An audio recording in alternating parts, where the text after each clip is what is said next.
Welcome to cute moms recipe. அஸ்ஸலாமு அலைக்கும் friends, எல்லோரும் எப்படி இருக்கீங்க? எல்லோரும் நல்லா இருக்கணும்னு இறைவனை வேண்டிக்கிறேன். இன்றைக்கி நம்ம சேனலில் ஒரு அருமையான ஸ்பான்ச்சியான ஜூஸியான ரசமலாய் எப்படி பண்ணுறது அப்படின்னு தான் பார்க்க போகிறோம். நிறைய பேருக்கு நிறைய தப்பு வரும் இந்த ரசமலாய் பண்ணும்போது. சில பேருக்கு ஹார்டாக வரும், சில பேருக்கு வந்து இதில் போட்டோன்னே அப்படியே கரைஞ்சிரும். சுகர் சிரப்பில் போட்டோன்னே இந்த மாதிரி எந்த ஒரு மிஸ்டேக்கும் இல்லாமல் ரொம்ப பர்ஃபெக்டாக நம்ம ஒரு ரசமலாய் தான் இன்றைக்கி செய்ய போகிறோம். நான் சொன்ன டிப்ஸ் எல்லாம் ஃபாலோ பண்ணி செஞ்சீங்க அப்படின்னா கண்டிப்பாக உங்களுக்கும் ஜூஸியான நல்ல சாஃப்டான ரசமலாய் கிடைக்கும். இப்போ வாங்க நம்ம வீடியோக்குள்ளே போகலாம். வீடியோக்குள்ளே போகிறதுக்கு முன்னாடி எப்போதும் சொல்கிறது தான், என்னுடைய சேனல் பிடிச்சிருந்தா சப்ஸ்கிரைப் பண்ணுங்கள், வீடியோ பிடிச்சிருந்தால் லைக் பண்ணுங்கள், உங்கள் ஃப்ரெண்ட்ஸ் அண்ட் ஃபேமிலிக்கு இந்த வீடியோவை ஷேர் பண்ணுங்கள். இப்போ வாங்க நம்ம வீடியோக்குள்ளே போகலாம். முதல்ல நம்ம வந்து பன்னீர் ரெடி பண்ணிக்கலாம். பன்னீர் ரெடி பண்ணும்போதே நம்ம வந்து கரெக்டான செய்முறையை நம்ம செஞ்சிட்டோம் அப்படின்னா கரெக்டாக நம்மளுக்கு வந்து ரசமலாய் சூப்பராக கிடச்சிரும். இப்போ வந்து ஒரு பவுலில் நான் 2 டேபிள் ஸ்பூன் அளவு வினிகர் எடுத்திருக்கேன். அதே டேபிள் ஸ்பூனால் 2 டேபிள் ஸ்பூன் அளவுக்கு தண்ணி எடுத்துக்கலாம். தண்ணி எடுத்து இதை நல்லா மிக்ஸ் பண்ணிக்கோங்க. இந்த மாதிரி மிக்ஸ் பண்ணிவிட்டு நம்ம வந்து பன்னீரில் சேர்க்கும் போது பன்னீர் நல்லா சாஃப்டாக கிடைக்கும் நம்மளுக்கு. அதுக்காக தான் இந்த ப்ராசஸ் செய்கிறேன். இப்போ நான் வந்து முழு கொழுப்பு சத்துள்ள பால் 1 லிட்டர் எடுத்திருக்கேன். இந்த பாலை வந்து நம்ம இப்போ சூடு பண்ணிக்கலாம். ரொம்ப கொதிக்க வைக்கணும் அப்படின்னு இல்லை, ஒரு கொதி வந்தால் போதும். இப்போ பால் வந்து லைட்டாக சூடு ஏற ஆரம்பிச்சிருக்கு. இப்படி ஸ்பேச்சுலா வச்சு மிக்ஸ் பண்ணிகிட்டே இருங்க. ஆடை படி விடக்கூடாது. இந்த ஆடெல்லாம் தான் பன்னீர் ஆகும். இந்த ஒரு கொதி வந்தோடனே நம்ம ஸ்டவ் ஆஃப் பண்ணிவிட்டு என்ன பண்ணணும் அப்படின்னா, இப்போ நம்ம கலந்து வச்சுருக்கோம் இல்லையா அந்த வினிகர் மிக்ஸு, அதை வந்து கொஞ்சம் கொஞ்சமாக சேர்த்து மிக்ஸ் பண்ணணும். ஒரேடியாக ஊற்றிடாதீங்க, கொஞ்சம் கொஞ்சமாக சேர்த்துட்டு லைட்டாக மிக்ஸ் பண்ணி விடுங்க. இந்த மாதிரி மிக்ஸ் பண்ணும்போது கொஞ்சம் கொஞ்சமாக பால் வந்து திரிஞ்சு வரும். ஒரு மஞ்சள் நிறத்துக்கு மாறி வரும் அந்த தண்ணி. அப்போ தான் நமக்கு வந்து பன்னீர் நல்ல ஒரு என்ன சொல்கிறது, கரெக்டான பக்குவத்தில் இருக்குது அப்படின்னு அர்த்தம். இப்போ கொஞ்சம் கொஞ்சமாக நம்மளுக்கு திரிய ஆரம்பிச்சிருக்கு பாருங்கள் பால்.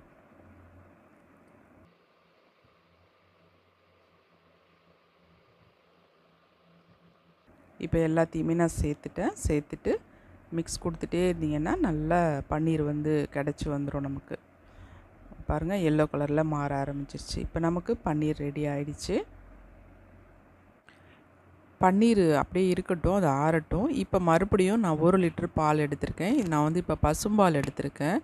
பசும்பால் வந்து நல்லா டேஸ்ட்டாக இருக்கும். கொஞ்சம் தண்ணியாக தான் இருக்கும். நம்ம வந்து இதை பாதியாக வற்று சுண்டை காய்ச்சணும். அதுக்காக தான் நான் பசும்பால் எடுத்திருக்கேன். டேஸ்ட்டு நல்லாயிருக்கும், அதுக்காக தான்.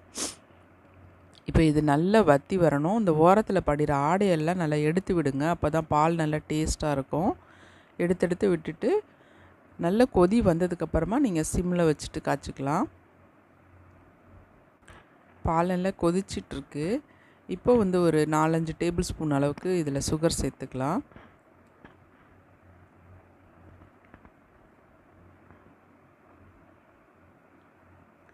அதுக்கப்புறமா ரசமலாய் வந்து கொஞ்சம் எல்லோ கலரில் இருந்தால் நல்லாயிருக்கும் பார்க்குறதுக்கு. அதுக்காக நான் வந்து குங்குமப்பூ சேர்த்துருக்கேன். அதுக்கப்புறம் பாதாமும் முந்திரி பிஸ்தா 3யுமே நல்லா பொடி பண்ணி அதையும் இதில் சேர்த்துருக்கேன். ஆரம்பத்துலேயே குங்குமப்பூ சேர்த்திங்க அப்படின்னா கலர் நல்லா இறங்கி பாலில் ஒரிஜினல் கலர் கிடைக்கும். இல்லைன்னா நம்ம கலர் பவுடர் சேர்க்குற மாதிரி இருக்கும். பால் நல்லா வற்றி 1/2 லிட்டர் ஆகிடுச்சு. 1 லிட்டர் பால். இப்போ வந்து நம்ம ஏலக்காய் தூள் சேர்த்துக்கலாம் ஃப்ளேவருக்காக. கடைசியாக சேர்த்தா தான் ஏலக்காய் வாசம் நல்லா எடுத்து காட்டும். குங்குமப்பூவை வந்து நம்ம ஆரம்பத்திலே சேர்த்ததுனால இந்த ஒரிஜினல் கலர் கிடச்சிருக்கு பாருங்கள். இப்போ நம்ம ஸ்டவ்வை ஆஃப் பண்ணிவிட்டு இந்த பாலை நல்லா ஆற வச்சிடலாம். இந்த மாதிரி உயரமான பாத்திரம் எடுத்துக்கோங்க. அதில் ஒரு சல்லடை வச்சுருக்கேன். அதுக்கு மேலே ஒரு காட்டன் துணி போட்டுக்கலாம். துணி போட்டுட்டு நம்ம எடுத்து வச்சுருந்த அந்த பன்னீரை இதில் ஊற்றிடலாம். இதில் வந்து நம்ம வினிகர் சேர்த்துருக்கிறதுனால புளிப்புத்தன்மை இருக்கும். அதனால் இந்த பன்னீரை வந்து நம்ம நல்லா வாஷ் பண்ணணும். நல்ல தண்ணி விட்டு நல்லா வாஷ் பண்ணிக்கலாம். அதுக்காக தான் நான் உயரமாக எடுத்திருக்கேன். இப்போ நம்ம வாஷ் பண்ணுற தண்ணியும் கீழே தான் இறங்கும். உயரமான பாத்திரமாக எடுத்துக்கோங்க. கீழே இருக்கிற தண்ணி வந்து பன்னீரை தொட்டுட்டு இருக்கக்கூடாது. அப்படி இருந்துச்சுன்னா அந்த புளிப்பு சுவை அப்படியே தான் இருக்கும். நல்லா வாஷ் பண்ணிக்கோங்க. அப்போ தான் அந்த புளிப்பு இல்லாமல் நமக்கு வந்து பாலில் போடும்போதும் தெரிஞ்சு போகாமல் இருக்கும். புளிப்பு சுவை இருந்துச்சு அப்படின்னா கண்டிப்பாக பால் திரிஞ்சிரும். இது வந்து நம்ம பன்னீர் வந்து இதெல்லாம் செய்கிறோம்ல, கிரேவிலாம் செய்கிறோம்ல, அந்த மாதிரி பக்குவத்தில் இருக்க தேவையில்லை. ஓரளவுக்கு கொஞ்சம் தண்ணி இருந்தாலும் பிரச்சனை இல்லை. சும்மா லைட்டாக புழிஞ்சிட்டு அப்படியே இந்த ஜல்லடையிலே வச்சுருங்க. கொஞ்சம் தண்ணி இருந்தாலும் அதுவாகவே இறங்கி வந்துடும். ஒரு பேனில் 1 கப்பு சுகர் சேர்த்துருக்கேன். 1/4 கிலோ இந்த சுகரோட அளவு. இதில் வந்து 4 கப்பு தண்ணி ஊற்றிக்கலாம். தண்ணி ஊற்றி சீனி கரையிற அளவுக்கு நல்லா கொதிக்க வச்சுக்கோங்க. பாகுப்பதம் தேவையில்லை, கொதி வந்தாலே போதும். இப்போ கொதித்த சுகர் சிரப்பில் நம்ம ரெடி பண்ணி வச்சுருக்கிற பன்னீர் பால்ஸை போட்டுடலாம். இது ஹை ஃப்ளேமில் ஒரு 5 நிமிஷத்துக்கு நல்லா கொதிக்க விட்டுருங்க.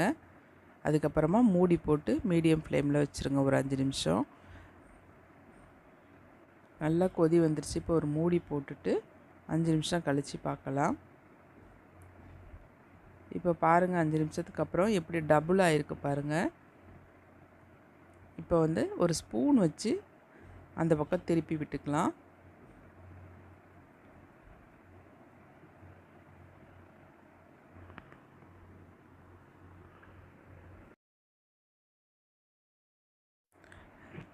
அப்படியே ஒரு 1/2 மணி நேரம் அப்படியே ஊற விட்டுருங்க ரசகுல்லாவை. ஸ்டவ் ஆஃப் பண்ணிவிட்டு அதுக்கப்புறமா ஆறுனதுக்கப்புறம் நான் ஒரு கிண்ணத்தில் தண்ணி எடுத்து அதில் இந்த ரசகுல்லாவை எடுத்து போடுறேன் பாருங்கள். அது கரையாமல் எப்படி இருக்குது பாருங்கள்.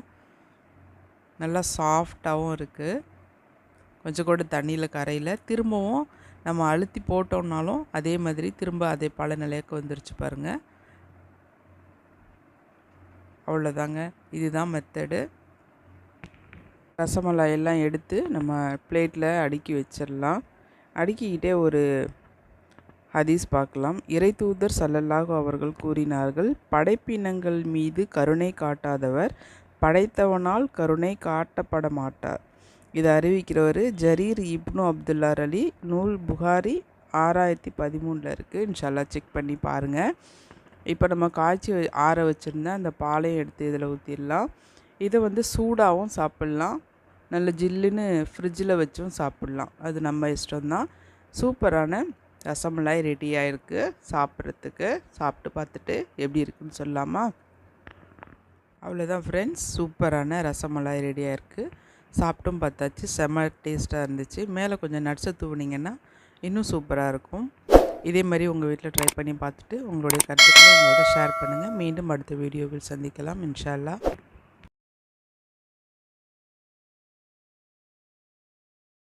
இந்த வீடியோ உங்களுக்கு பிடிச்சிருந்தா லைக் பண்ணுங்க, ஷேர் பண்ணுங்க, கமெண்ட் பண்ணுங்க.